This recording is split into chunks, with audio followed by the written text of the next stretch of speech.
Let us study about the important ocean currents in the Indian ocean and the Pacific ocean. अगर हम Indian Ocean में देखें, north Indian Ocean में, so we have the north equatorial current, we have the Somali current. अगर आप ध्यान से देखें तो नॉर्थ इंडियन ओशन में आपको कोई भी कोल्ड ओशन करंट नहीं मिलेगी. क्यों नहीं मिलेगी? क्योंकि जगह ही नहीं है आने की. कहाँ से आएगी ओशन करंट? जगह ही नहीं है, इतना बड़ा तो लैंड मास है यहाँ पे. इसीलिए आपको नॉर्थ इंडियन ओशन में कोई भी कोल्ड करंट नहीं मिलेगी. अब अगर हम साउथ इंडियन ओशन में आए, so we have the south equatorial current, we have the Agulhas current. जहाँ पे Agulhas current is meeting the west wind drift, again these form the one of the best fishing grounds. इसका reason मैंने आपको last video में बताया था. And then we have the cold West Australian current, very very important. अब हम Pacific ocean में देखते हैं. पैसिफिक ओशन में हम यहाँ साउथ अमेरिका से स्टार्ट करेंगे and then we'll move towards the Australia part.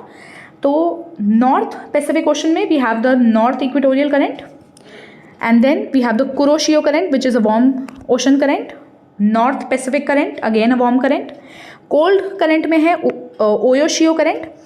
अब जहाँ पे Oyashio current meets the Kuroshio current, यानी this area, again this will be very very good fishing grounds. ठीक है. एंड देन एक और कोल्ड ओशन करंट है नॉर्थ पैसिफिक में, that is the California current. अब अगर हम साउथ पैसिफिक ओशन को देखें, सो साउथ पैसिफिक ओशन में we have the south equatorial current, east Australian current and the Peru current. This is very very important. The Peru current is also called the Humboldt current. ठीक है, इसको आप याद रखेंगे.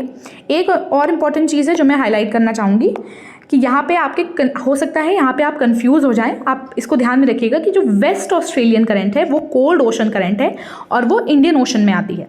Since it is moving from pole towards the equator, it is a cold ocean current and the East Australian current lies in the Pacific Ocean, and since it is moving from equator towards the poles, it is a warm ocean current. तो इन facts को आप ध्यान में रखें. they can be very very important for the upcoming exam.